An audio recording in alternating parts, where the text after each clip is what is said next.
160페이지 볼게요. 160페이지. 자, 이제 여기서부터가 우리 2학기 중간고사 시험 범위고요.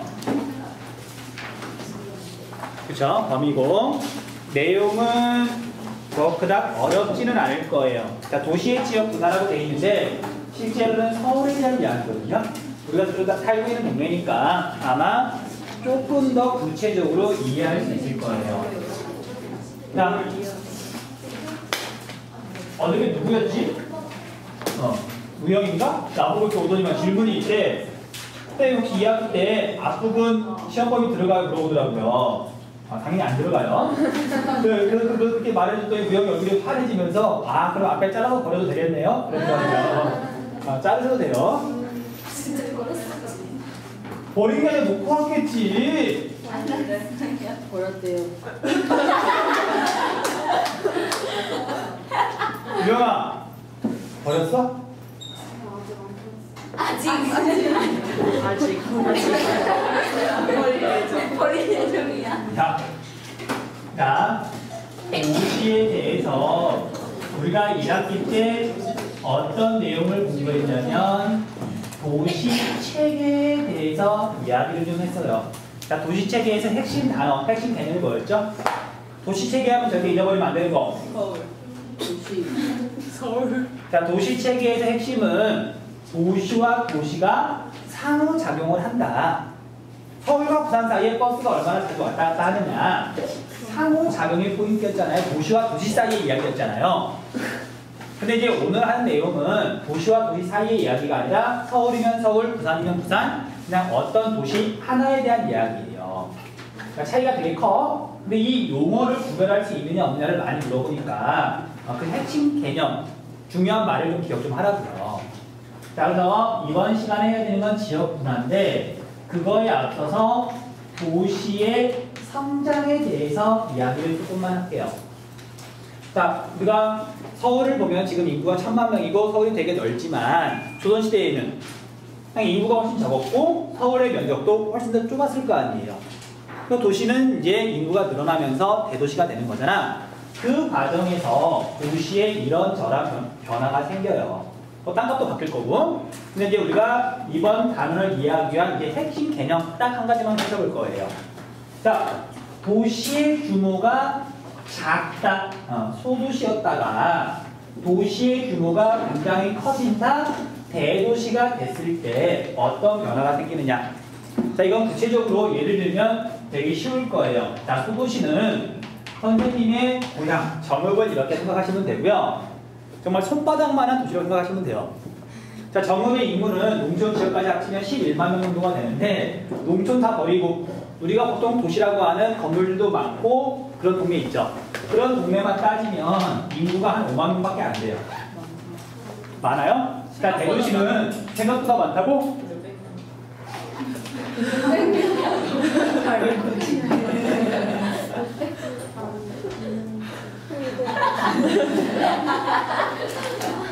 자, 그 대도시는 서울을 생각하시면 되고요. 서울의 인구는 무려 1000만 명이죠.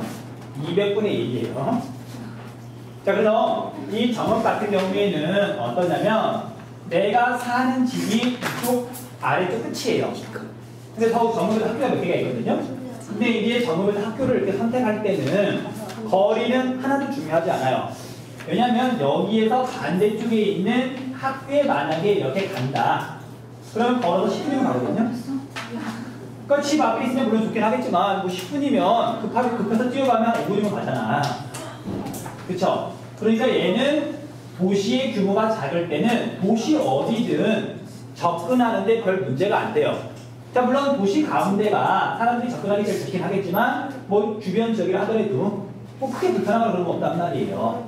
그쵸? 근데 그에 비해서 자, 서울처럼 도시가 거대해지면 자, 내가 사는 집은 여기에요. 근데 이제 욕심을 좀 부려가지고 내가 정말 마음에 들어하는 학교가 여기 반대쪽에 있어요. 자, 이렇게 학교를 다닐 수 있다 없다? 자, 서울 남쪽 끝에서 북쪽 끝에까지 가려면 이렇게 다니고 있잖아요. 너? 누가? 저는 멀리서 오잖아요. 누구? 너? 집이 어딘데? 야, 용산이면 자, 네, 멀리 산에 있어요. 노원도 자, 대치동에서 도치. 야, 이 서울 촌것들아, 지금 서울 지리도 잘 몰라가지고 진짜. 야, 네, 차 타고 20분이면 멀리 오는 거죠. 40분이면 멀리 25분. 자, 다시. 25분. 자, 개념 좀 잡아줄게요. 자, 여기 앞에 있는 큰 도로 이름이 뭐예요? 말 그대로 남부순환도로 서울 남쪽을 이렇게 순환하는 도로예요. 여기가 서울의 남쪽 끝이야. 여기 넘어가면 과천이잖아요. 그래? 아니에요. 산 아직 아, 그러니까 산 바로 넘어가지고 과천이잖아. 경기도잖아. 그러니까 지금 서울의 남쪽 끝이라고요. 아니야 그 산 건널 거야. 진짜. 그래서 지금 여기다 선생님이 여기다 집을 여기다 그린 이유가 뭐냐면 실제로 여러분들의 집이 대부분 서울의 가장 남쪽 동덕여고 주변에 있으니까 우리는 지금 여기 살고 있단 말이에요. 그 다음에 서울의 가운데가 이렇게 있으면 여기는 지금 명동이나 서울시청. 용산은 어디냐면 여기가 용산이에요. 에이, 명동이랑 용산이 너무 먼 거 아니에요? 그 사이에 남산이 있잖아요. 아니, 그렇게 안 멀어요. 자, 선생님이 용산에서 4년 동안 근무를 했거든요. 전 살았거든요. 자, 너는 주인을 모르잖아. 너 지금 싸우자는 거야? 자, 용산만 돼도 그렇게 안 멀어요. 근데 여기 이제 반대쪽에 있는 뭐 은평구라든지 그런 데 가려면 지하철 타고 가는데 1시간 반쯤 걸린단 말이에요. 아침에 뭐 지금 지각하게 생겼는데 1시간 반이 걸려. 택시 타잖아요? 택시비 2만 원 나와요.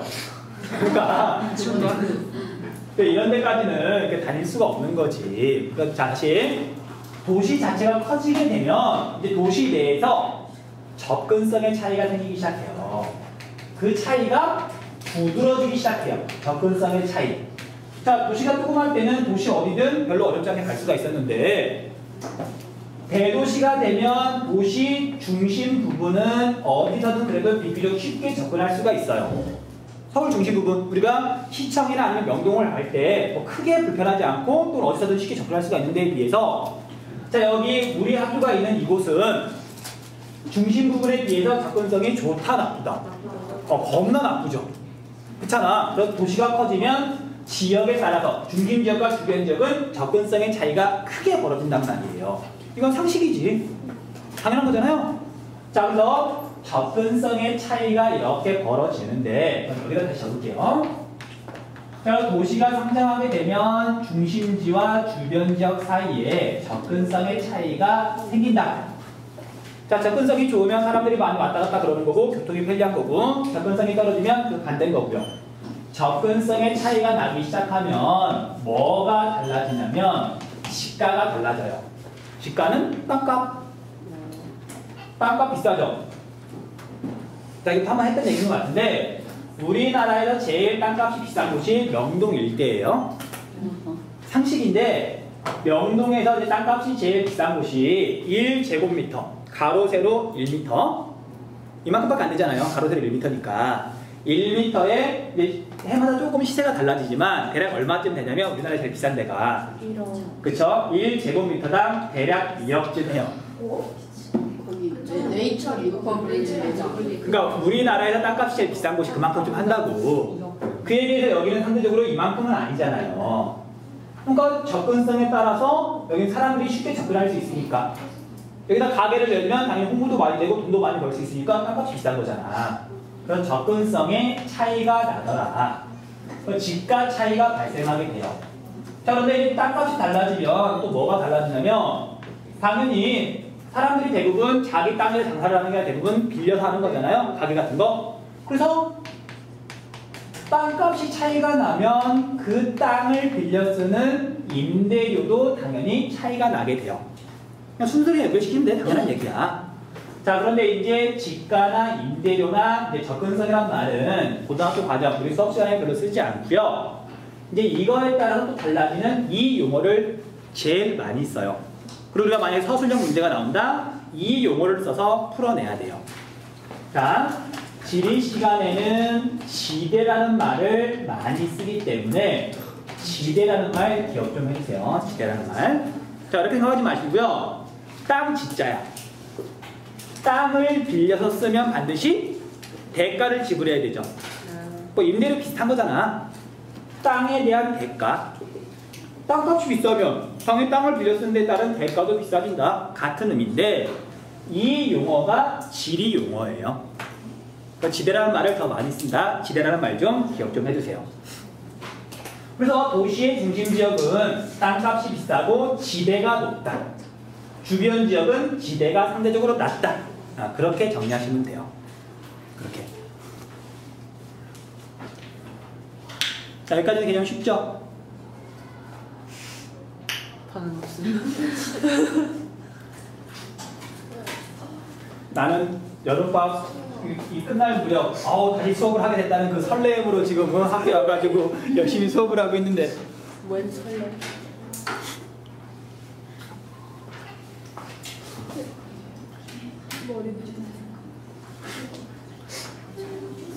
자, 계속 이야기할게요. 자, 그래서 이제 도시가 성장하는 과정에서 지역에 따라 지대 차이가 발생한다. 일단 이거 기억을 좀 해주시고요. 그 다음에 도시가 이제 이렇게 성장하면서 또 다른 현상들이 나타나요. 물론 다 서로 연결된 거니까 좀 설명을 하고 또 추가로 연결해서 이야기를 해줄게요. 자, 도시가 이렇게 규모가 작을 때는 땅값이 별로 안 비싸니까 그리고 도시도 좀 작으니까 사람들이 이제 보통 어떻게 거주를 하냐면요. 도시가 좀 작더라도 도시 중심 지역에 이렇게 일자리가 좀 많아요. 아무리 작아도 주변 지역보다는 중심지에 음식점도 많을 거고 회사도 있을 거고. 근데 땅값이 별로 안 비싸니까 회사 바로 옆에 집을 사요. 얼마 안 비싸니까. 그러니까 서울은 땅값이 얼마나 엄청 비싸지만 선생님 고향 정읍은 선생님 동생이 결혼하면서 정읍에다가 아파트를 샀는데 30평에 한 7천만 원? 대박. 그러니까 7천만 원이니까 맞벌이 해가지고 한 2, 3년 모으면 집을 한 채 살 수가 있는 거야. 헐 대박. 7천만 원?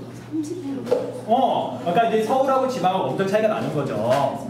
그러니까 이제 여기 사람들 당연히 뭐 돈 조금 더 주더라도 그렇게 많이 차이가 안 나니까 그냥 회사하고 가까운데 내 직장하고 가까운데 그냥 집을 짓고 산단 말이에요.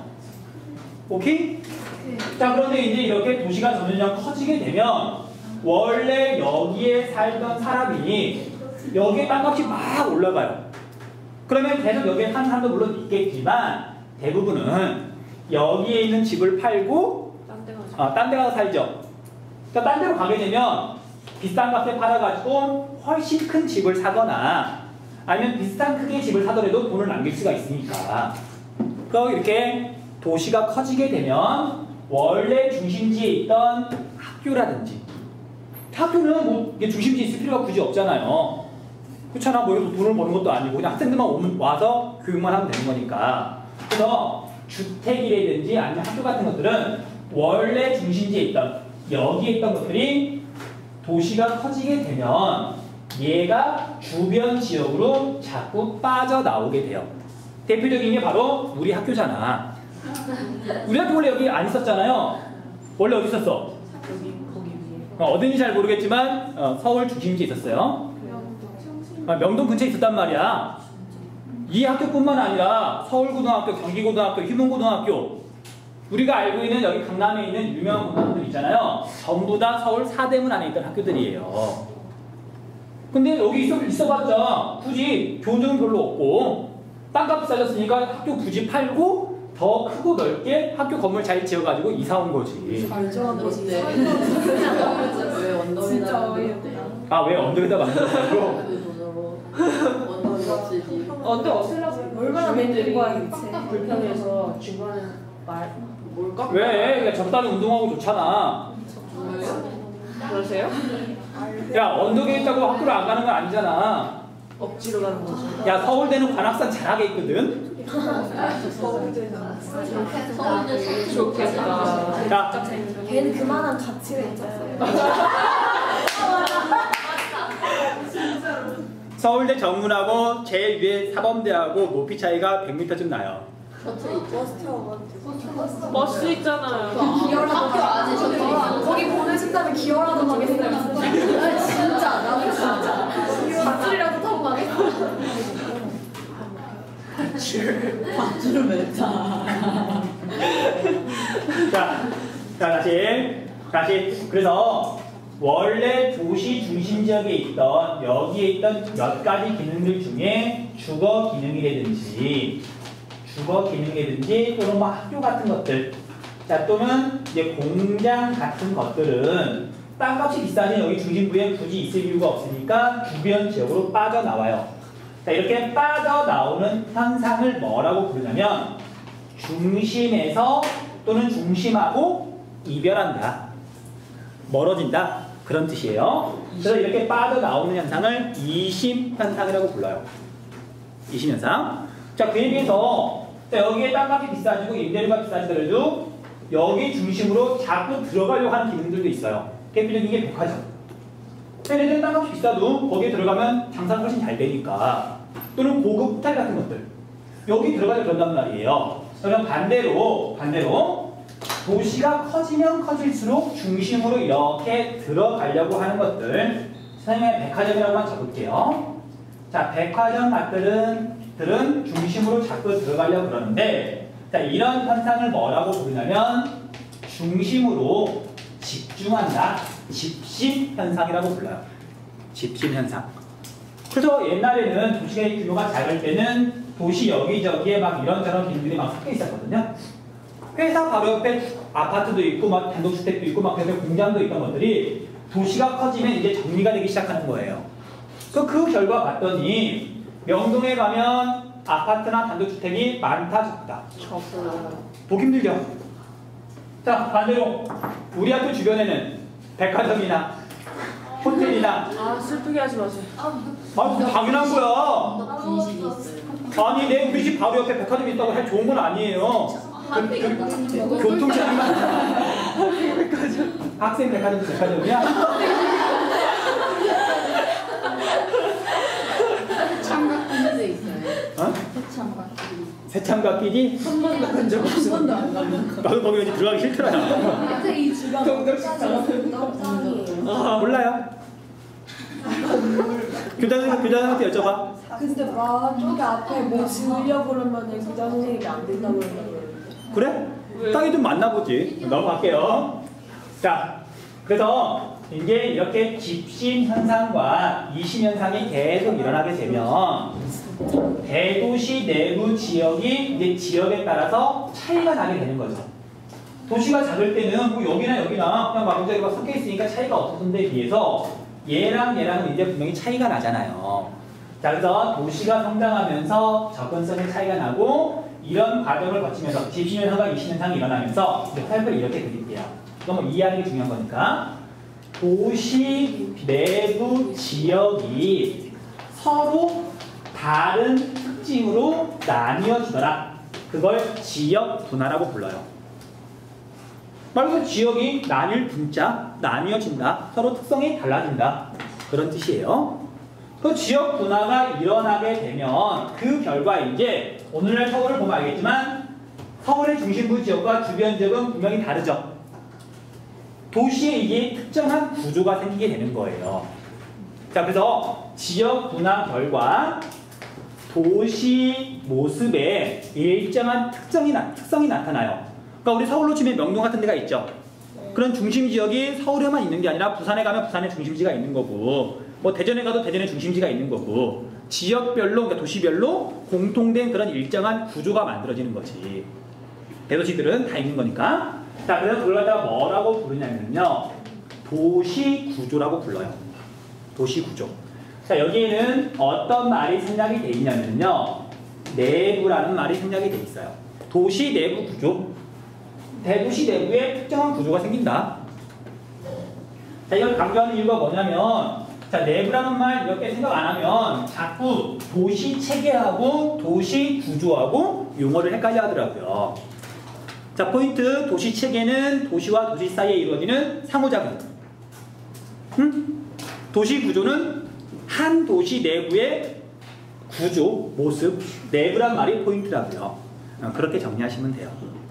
자, 여기까지 하는 게 지금 160페이지 중간 정도까지 지금 이야기를 한 거예요. 160페이지 중간 정도까지. 자, 조금 정리할 시간 줄 거니까 여기까지 읽고 정리하세요.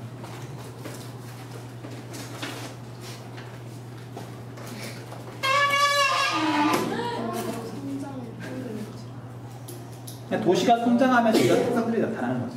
이렇게 하면 저기 뒤에 코드를 안 받는 느낌인데.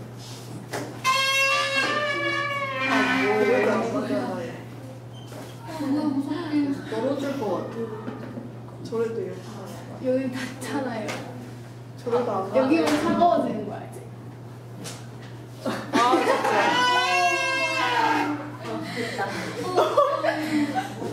머리 막 떨어질 것 같아. 아, 나사 하나 빠졌다요. 지금 알았어. 빠졌다요. 빠졌다 여기 또 뭐냐? 빠져요. 나사가 하나 없어요. 없어요. 저 떨어지면 어떻게 돼? 어깨가 달아줘? 새거 달아줘. 달아줄 걸. 근데 너무 그냥. 야, 오, 야, 다 풀어. 아예 그게 몇 개가 TV를 가운데다 그 다음에 있잖아요. 그 다음에 이렇게 비싸지. 위에다가 화이트보드 칠때 1학년 학교에 돈이 없어서 그래. 이상한 턱 사고 이거 그거 뭐니 그거 그 그러니까 말했던 것처럼 이 TV는 수업에 활용하기 너무 작아. 모든 애들한테 아이패드를 주는 거. 아이패드? 아, 그거 좋다.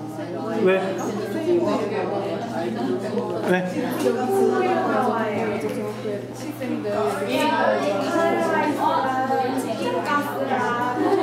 자, 이제 그만. 자, 조금만 더 하고 이제 마무리 지을게요. 자, 이제 도시 구조라는 용어가 나왔으니까 실제로 이제 일반적으로 대도시 내부가 어떻게 생겨 먹었는지 특징을 좀 간단히 정리를 좀 해줄게요. 자, 우리가 교재는 161페이지 위에 보면 이렇게 둥그스러만 이제 그래프 지도 하나 그림 하나 나오죠. 그거 설명할 거예요. 자, 그럼 도시 내부 구조, 대도시 내부를 봤더니 일단 용어부터 정리를 하자면 도시의 중심 지역을 뭐라고 부르냐면 도심이라 그래요. 도시의 중심 그런 뜻이야. 근데 여기에는 이제 앞에서 말했던 것처럼 백화점과 같은 고급 서비스 기능들 또는 전문 서비스 기능들 그런 것들이 있게 되는 거고요. 그 다음에 여기랑 성격이 반대인 곳이 바로 대도시의 가장자리. 자, 교재에는 외곽 지역이라고 되어 있는데 보통은 그냥 주변 지역이라 그래요. 주변 지역. 그래서 얘하고 얘를 수능에서도 굉장히 많이 비교해요. 그러니까 도시를 보면 도시의 중심지가 있는 거고 그 주변 지역이 있는 거고 특성이 완전히 반대잖아요. 접근성이 좋다. 자, 적응하면서 할게요. 자, 도심 지역을 봤더니 다른 곳에 비해서 접근성이 좋다. 지가가 비싸다. 지대가 높다. 제가 굳이 적을 필요도 없이 이해할 수 있는 거죠. 그 다음에 자, 땅값이 비싸다 보니까 여기는 토지를 이용할 때 집약적으로 이용한다, 조방적으로 이용한다. 그게 뭐예요? 자, 조방적이란 말이 좀 어렵긴 하지만 그게 중요한 게 아니고 여기는 땅값이 비싸니까 토지 이용이 집약적이죠. 집약이 그냥 어떤 뜻인지는 알죠. 아껴가면서 쓴다는 얘기잖아. 알차게 이용한다는 얘기잖아요. 그래서 여기는 토지를 갖다가 집약적으로 이용하고요. 건물의 높이는 일반적으로 높다, 낮다. 높다. 당연히 높을 수밖에 없죠. 근데 그렇게 물어보면 애들이 다 맞추니까 용어를 바꿔요. 자, 건물들이 높은 건물들이 이렇게 쭉 있으면 여기 꼭대기를 쭉 이렇게 연결을 해봐요. 그러면 저기 높은 곳에 이렇게 선이 하나 그려지겠죠. 네. 자, 이 선을 뭐라고 부르냐면 하늘에 있는 선 스카이라인이라고 불러요. 네. 건물이 높다, 스카이라인이 높다. 같은 뜻이야. 그래서 도심 지역은 다른 지역에 비해서 스카이라인이 높다. 그렇게 정리하시면 돼요. 스카이라인이 높다. 자, 그 다음에 우리가 기후 시간에 배웠던 것처럼 도심 지역은 인공열이 많이 발생하니까 열섬 현상이 뚜렷하게 나타난다. 이건 배웠던 거죠. 자, 그 다음에 여기에는 주로 어떤 기능이 모여있냐면요. 고급 서비스 기능, 백화점이나 또는 뭐 광고 뭐 회사 같은 것들, 그런 음식점 같은 거 말고, 그러니까 일반 편의점 같은 거 말고 고급 서비스 기능이 모여 있더라. 그 다음에 이 용어에 대한 별표를 좀 해주세요. 자, 우리가 이제 적을 거야. 중추 관리 기능이란 말이 있어요. 중추 관리 기능. 이학표 회장이 누구지? 아, 연재. 자, 그래서 여기서는 중추라는 말이 핵심 용어예요. 자, 2학년 10반에서 김현재는 중추적인 인물이다. 맞다, 틀리다? 틀리다.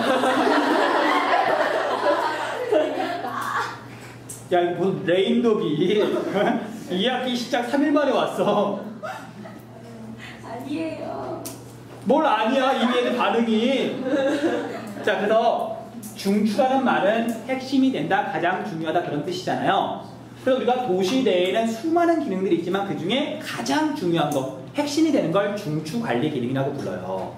자, 서울을 예를 들면 서울 안에서 제일 중요한 건 서울시청. 서울시청.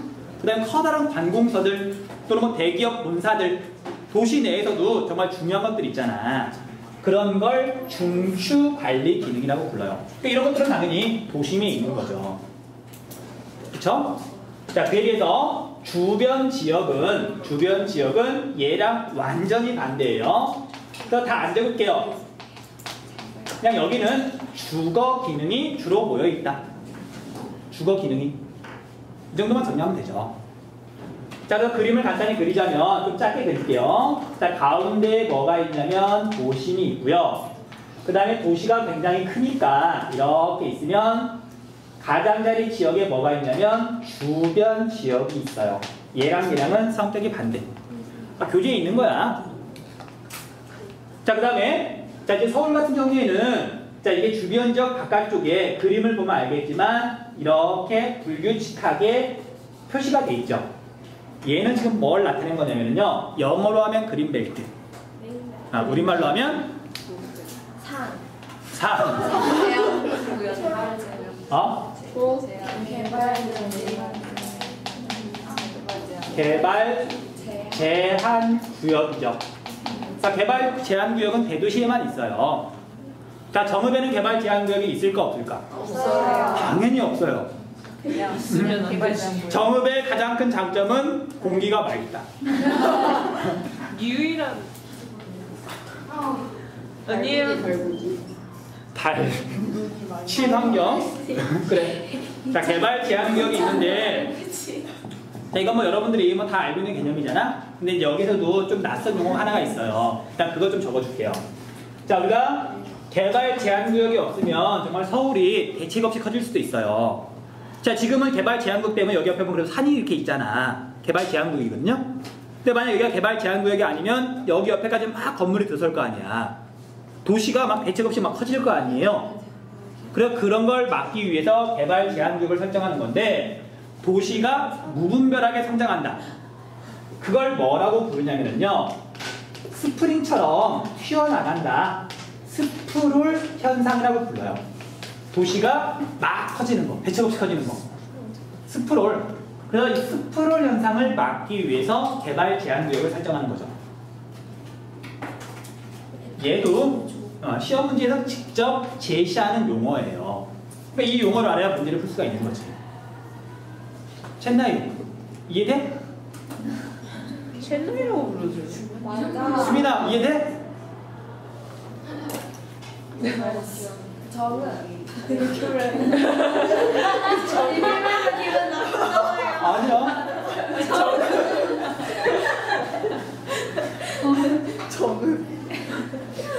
죄송해요. 아니야. 자, 그 다음에 개발 제한구역은 물론 이제 이런 환경을 보존한다는 장점도 있지만 뭐 뻔한 거긴 하지만 거기가 나라 땅인 경우도 있지만 개인 사유지인 경우도 있거든요. 근데 개발 제한구역으로 설정이 되면 아무것도 할 수 없다는 거 알죠? 네. 심지어 자기 집을 고쳐야 되는데 뭐 부서져가지고 그것도 허락받고 고쳐야 돼요. 네. 그래, 그래서 농사밖에 지을 수가 없어. 자, 그래서 이건 사유재산 침해 문제랑 이제 상충되는 거죠. 그러니까 찬반 논의 의견이 되게 많아요. 자본주의 국가에서 사유재산을 갖다 이런 식으로 침해해도 되느냐, 딱히 보상도 안 해주면서. 근데 많은 사람들은 또 다른 쪽에서는 어쨌든 환경을 좀 보존할 필요가 있으니까 이게 필요하다고 말하는 사람들도 있고, 또 뭐가 옳은지 모르겠지만 아무튼 그런 논란이 있다고요. 자, 그래서 이렇게 도심과 주변 지역과 개발 제한 구역으로 기본적으로 나뉘어지고요. 이제 나머지 것만 짧게 설명하면 돼요. 자, 도심과 주변 지역 중간에 보면은 글자 그대로 중간이니까 중간 지역이에요. 교재에 보면 표시가 돼 있죠. 여기 가운데 중간 지역. 근데 우리 중간 지역은 시험에 안 나와요. 지우셔도 돼요. 또 굳이 이야기를 하자면 도심과 주변 지역 중간에 있으니까 위치도 중간이고 성격도 중간이에요. 상업 기능과 주거 기능이 섞여 있다. 근데 이제 실제로는 이제 필기하나 그러지 마시고요. 이 도시에 대한 이론은 당연히 우리나라에 생긴 게 아니라 외국에서 들어온 거잖아요. 그쵸? 네. 자, 미국 도시 중에 뉴욕을 보면은, 자, 미국 뉴욕 중심지가 어디예요? 네. 맨하튼이죠. 자, 여기가 중심지인데 옛날에 이제 한 100년 전에는 뉴욕이 지금보다 작았을 거 아니야. 그리고 그 당시에는 당연히 맨하튼 주변에 여기에 일자리가 많고 핵심 지역이었고 사람들이 주로 어디에 살았냐면 맨하튼 바로 주변 지역에 사람들이 집을 짓고 살았었어요. 그래야 출퇴근을 할 수가 있으니까. 자가용이 없던 시절이니까. 그쵸? 그런데 이제 자가용이 생기고 도로가 뚫리면서 여기 주변에 살던 사람들이 당연히 거기에 계속 사는 게 아니라 돈이 많으니까 그리고 교통이 편리해졌으니까 도시 가장자리로 빠져나오면서 쾌적한 환경에서 대저택을 짓고 사는 거예요. 그리고 우리가 미국 부자들은 다 중심부에 사는 게 아니라 도시 외곽 지역에 살잖아요. 대문에서부터 현관까지 아무리 소리쳐봐야 들리지도 않는 차 타고 가야 되는. 그래서 여기 중심부 바로 주변 지역에 살던 부자들이 빠져나가고 여기 이제 그런 주택들이 남아있잖아. 여기 이제 가난한 사람들이 들어와서 살기 시작한 거예요. 그래서 우리가 여러분들 미국 영화 보면 할렘가 나오죠. 할렘가는 재밌게도 도시의 구석이 아니라 중심부 바로 옆에가 할렘가예요. 옛날에 사람들이 살고 이제 그 부자들이 빠져나가고 남은 이제 가난한 지역, 그런 지역이 할렘가야. 사실 여기가 중간 지역이거든요. 근데 우리나라 이런 할렘가가 있다 없다? 서울에 할렘가가 있어요 없어요? 있긴 있겠죠. 있어 없어? 할렘가가 비싸요. 없어요. 서울에 할렘가가 어디 있어? 쉽게 말하면 빈민촌. 명동 바로 옆에 빈민촌 있어? 없잖아. 그래서 이 중간 지역은 시험에서 낼 수가 없다고요. 그래 지우라고 과감하게 지우시면 돼요. 그 다음 마지막으로 서울역? 명동 근처에 서울역이 있는데. 내가 서울대 근처에 산다 그러니까 애들이 그럼 선생님 서울대 입구역에서 노숙하세요 물어보더라. 거기는 학원 많잖아요. 어? 서울대 입구역에는 그런 거 없잖아요. 집 없죠. 서울대 입구역 근처에 왜 집이 없어? 학원만 있고. 야, 네가 거기에 있는 학원을 다닌 적이 있으니까 그것만 보이는 거고 서울대 입구역 주변에 아파트 겁나 많아요. 그래요? 난 어디로 있는 거지? 어디 사세요? 나? 50초. 50초. 자, 이 얘기를 했더니 9반에 이희윤이라는 학생이 있거든요. 네, 알아요. 걔가 태어날 때부터, 그러니까 태어나기 전부터 어머니 뱃속에 있을 때부터 다니던 교회가 있대요. 그 교회 이름이 신림교회거든. 아무튼 이야기를 하다 보니까 그 신림교회가 선생님이 사는 집에서 걸어서 1분 거리.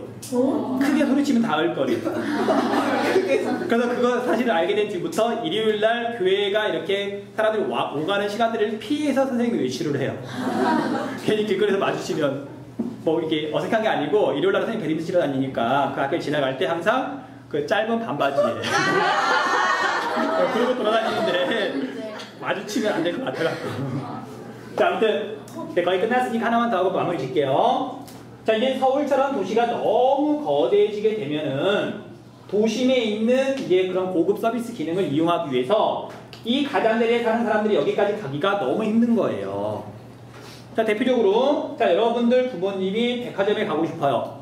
명동에 간다 안 간다? 명동까지. 당연히 안 가죠. 가는데 1시간이 넘게 걸리니까. 어디 가요? 고터.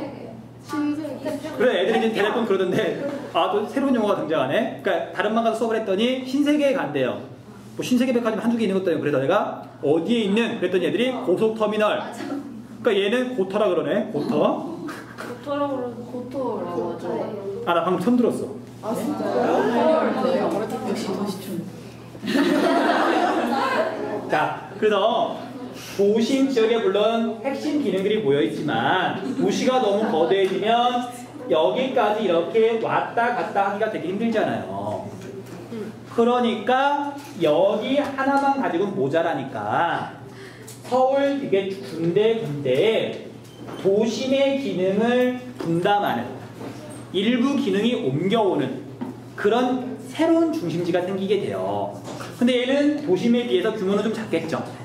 이렇게 새로 생긴 중심지를 뭐라고 부르냐면요. 여기 위에다 적을게요. 구도심이라고 불러요. 구도심. 그러니까 명동은 확실히 중심지지만 명동만큼은 아니지만 그 외에 중심지들이 있단 말이야. 강남역 주변을 비롯해가지고 관악구나 우리가 이쪽 구로구 사람들은 어딜 가냐면 백화점 갈 때 영등포로 가요. 영등포에 가면 타임스퀘어랑 백화점들이 있으니까 영등포라든지 신촌이라든지 저쪽에 가면 청량리라든지 그런 동네가 새로운 중심지가 되는 거죠. 그래서 이런 다시 생긴 이런 구도심을 봤더니 특징이 뭐가 있냐면 도심만큼은 아니지만 교통이 편리해야 돼요. 편리한 곳이 중심지가 되는 거지. 그리고 도심만큼은 아니지만 당연히 땅값도 비싸고 접근성도 좋고 지대도 비싸고. 오케이? 자, 그래서 부도심에서 이제 하는 일이 뭐냐면 도심에서 공급하던 고급 서비스 기능을 일부 분담해요. 다음, 자, 이 부도심에는 중추 관리 기능이 있을까 없을까? 없어요. 당연히 없겠죠. 서울시청이 영등포로 갈 수는 없잖아. 중추 관리 기능은 계속 명동 일대 서울시청 주변에 있는 거고요. 백화점이나 그런 것들만 부도심에 이렇게 옮겨가는 거지. 이해돼요? 그러니까 얘랑은 성격이 비슷하지만 중추 관리 기능은 도심에만 있더라. 중요한 포인트야. 그렇게 정리하시면 돼요. 자, 그래서 이런 부도심을 다시 정리하자면 교통이 편리한 곳인데 망할 용어가 좀 어려워요. 교통의 결절지라는 말이 기출문제에 한번 나온 적이 있어요. 결절지. 말 겁나 어려운데 어렵게 생각하지 마시고요. 자, 고터 생각하면 돼요. 중요한 교통로가 이렇게 교차하는 곳, 이런 지점을 결절지라고 불러요. 그러니까 교통이 편리하다, 교통의 결절지다 같은 말이에요. 자, 그래서 161페이지 중간에 있는 내용까지 지금 이야기를 한 거예요. 끝. 끝! 갈게요. 여기까지.